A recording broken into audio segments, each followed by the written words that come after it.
Hey everybody, Robert with RC Archery. You're watching Tuesday's Tip of the Week, number 119.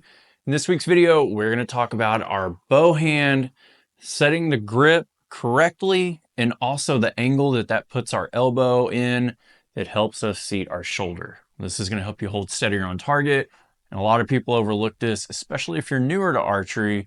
A lot of people are holding a bow much like they would another item that you can use as well. And doing that, it's going to create some issues for you. So I'm going to teach you my grip and what I teach with people when I coach them and explain the whys behind why I do what I'm doing with it. And hopefully that'll help you understand how you want to adjust and address yours as well.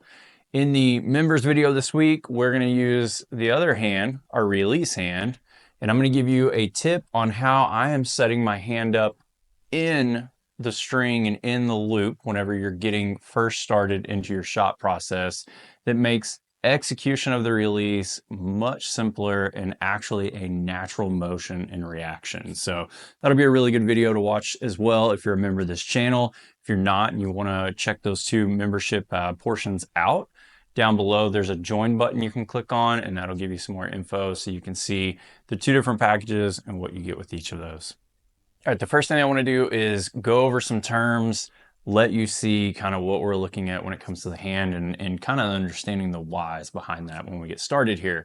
So the big thing that I like to do is show people this photo here, and this is a diagram that I made that talks about where your lifeline is on your hand, and then looking at our thumb pad side being the correct and the good side to be on, and then the opposite side of your hand, the outer edge of your hand being the bad side to have your grip in contact with. Now, the reason we don't want to cross over the lifeline of the hand is because if we have both our thumb pad side and the outer portion of our hand in contact with the riser at the same time or the grip at the same time, when we change our forces in the hand, if we squeeze our hand a little bit more, if we were to open our hand up, or if you're the type of archer that wants a really straight, like outstretched fingers on your bow grip because you think that's going to help impart less into the bow, even that grip, if you're crossing the lifeline, any change here is going to twitch the bow. It's going to move the bow left and right. You're going to see that. It's going to affect your sight picture. It's going to affect your tune. And it will also affect where the arrows land downrange. It affects your point of impact. So what I recommend to everybody is it's okay to have that lifeline come in contact with the outer edge of the grip, but we want to be able to stay on that thumb pad side and not cross over that. All right, the grip that I use and the one that I teach people, I have slight variation in it, and I'll explain each and why behind both of those. But for the most part, what I tell people is if you take your middle, your ring, and your pinky fingers and curl them into the palm, and then just let your hand relax, that creates that natural little pocket there. It actually keeps the bow and keeps your grip from crossing over the lifeline, and it opens up this thumb pad side of the grip, of your hand rather, to be able to place on the grip and be able to have good contact there. Now, the variation to this is, if you're an archer and you watch yourself on video and you notice that you have a tendency to want to move your hand and stretch your fingers out during your shot or curl them in during your shot, even if you start in this location and you start to tense up.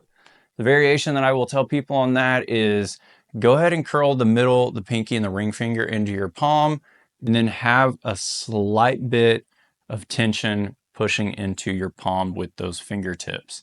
That will give your hand something to do, and it will help you keep from changing the forces in your hand throughout your shot. Because even with our grip placed on the correct part of our hand, if we are changing our fingers and moving them around, we're still going to impart some movement, some rotation, and jitters in our sight picture. So we want to stay away from that. If you don't have any issue with moving the fingers or doing anything with the hand throughout your shot execution and your shot process, allow those fingers to be here and just keep them relaxed. The ideal way to have your hand here is 100% completely relaxed while you're shooting the bow and actually feeling that grip push into the fat part here, into the thumb pad, and just push that all back into your hand. If you can do that when you're drawing the bow back, getting an anchor and working through your shot process, you will have much more consistent results and have a lot better shot execution with your bow. All right, the last part that I want to talk about here is the angle and getting into being able to actually hold steadier with how we're using our grip. So the way that our arms work, the makeup of them, the way the bone structure is in the arm, and how they will cross over with themselves as you rotate your arm has a direct correlation with the way that our shoulder is seated. So you can actually test this out, and you can stand in a room and put your arm out and then put your thumb up and then put it level and then put it down.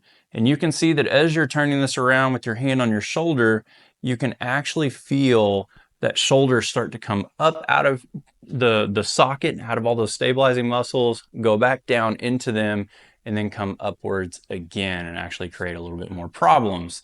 So when we are using this grip that I talked about with our hands set up like this, the other byproduct of the way that I have you curl those fingers in is you can see it naturally sets my hand up around a 45-degree angle with these base knuckles. In turn with that, it also sets my elbow up to that same angle. So we're actually looking at that elbow being somewhere around 7 to 8 o'clock on a clock. And being in this position, our shoulder stays down and in the socket, and all these stabilizing muscles around our shoulder actually become engaged, and they will hold our shoulder in place better. So you will actually find that those muscles being engaged will eliminate some movement in your bow arm, and it will settle your sight picture down a ton. The other benefit of this, a little side benefit of this, is you go from having your elbow straight down at the 6 o'clock position. My ulna, this inside part of my forearm and my elbow, is directly in the string path. When I get my arm to that 45-degree roughly angle, my elbow is outside the path of the string now. So I go from being here to here, and it makes it a lot easier for you to stay out of getting slapped by that string on your forearm, some pain and some issues like that, as a side product of also being able to help you hold a lot steadier on target. I've got one more bonus tip to give you that'll help you hopefully save some damage on your bow when you're trying this.